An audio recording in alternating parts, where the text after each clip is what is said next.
so that we can see in the text of Scripture in John 13, 34 and 35, this new commandment I give you that you love one another. And then verse 35 says, in fact, that's how everybody's going to know that you're my disciple. It's by your love for one another. So the idea that there's somehow some literal sense in which you should hate your mother or hate your father, hate your wife, hate your children, of course, is not the injunction of Jesus. But it's all about this. Here's the first concept. It's just about prioritization. What do you prioritize? That's the issue. Prioritization. Do you look in your life and is your allegiance, and allegiance is an important concept here, is your allegiance to Christ a kind of secondary, third, fourth, fifth level component? Jesus is unashamedly bold in making a declaration, and this, as you'll see, is why people simply go the other direction. This is why he shrinks the group. This is why it whittles down to when he is on the cross. He has a band of disciples, one who's betrayed him, one who denied him prior and needs to be restored afterward, and a handful that have had some fidelity to him. But that's all he's got. And he went from crowds and people telling politicians about him and word spreading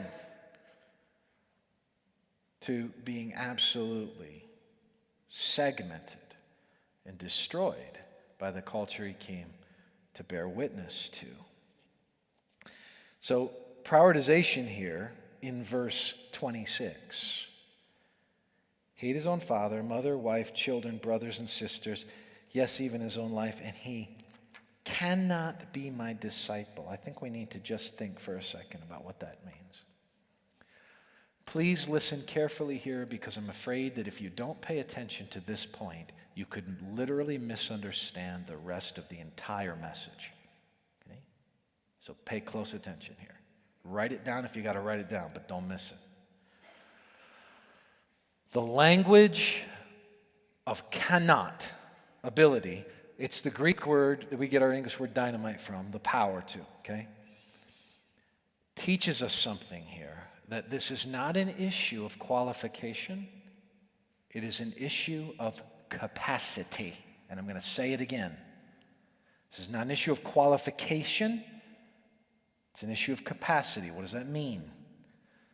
It means that this is not him saying, here is the bar, and the bar is labeled, hate your family, even your own life.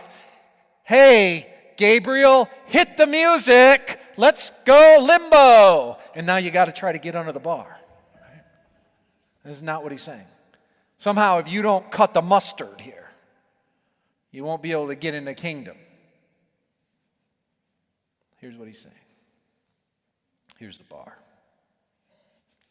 And this bar that he labels, this prioritization, is simply another way of saying believing and embracing the life of the kingdom. And his point is this: if you can't get under this, you won't have the capacity for what's coming. In other words, it's not this kind of exhortation to lace up your boots and now you got to really get after it. It's a statement saying, if you can't reprioritize your life, then you won't have the capacity to follow me. You won't know the first thing about what it is to be a Christian.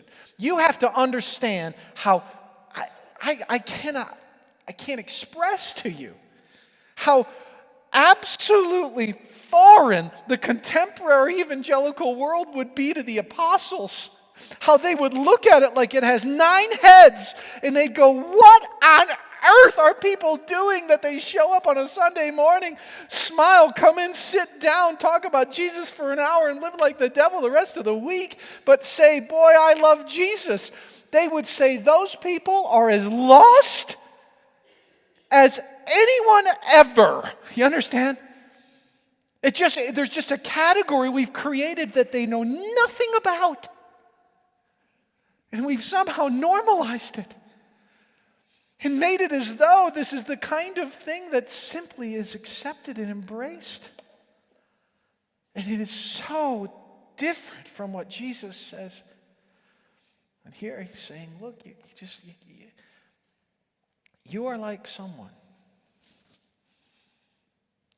Like someone who's trying to get to Z without ever saying A, B, C, or D. You just can't get there. It's just not possible. It's not about qualification. It's about capacity.